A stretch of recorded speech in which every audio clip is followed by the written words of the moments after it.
Përkushtoju asaj gjëje e cila të bën ty dobi. Pra shikoni se si ai alayhi salatu wasalam, profeti ynë Muhamedi sallallahu alaihi wasallam, na orienton atë që është më e mira.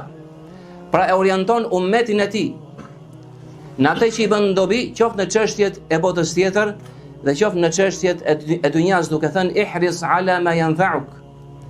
Përkushtoju asaj e cila të bën ty dobi, që është e dobishme për ty, e dobishme për fen tënde, e dobishme për familjen tënde, e dobishme për botën tjetër, e po kështu e dobishme për çështjen e dunjas dhe punëve të përditshme. Madje të parët tanë, sahabët, selefët, brezat e parë, nuk e pëlqenin atë njeri i cili nuk ja thoshte domethënë për asgjë, si për botën tjetër, për punët e ahiretit botës tjetër, dhe po kështu për veprat e dunjas.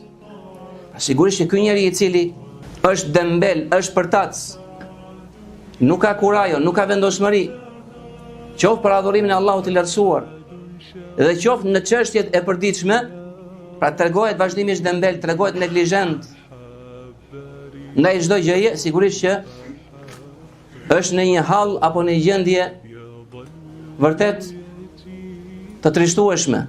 Pra e shikon dikë i cili gjithë ditën qëndron me celular, pas celularit duke ndjekur lajmet apo shkëputjet, pjesët që i vinë në rrjetet e ndryshme sociale.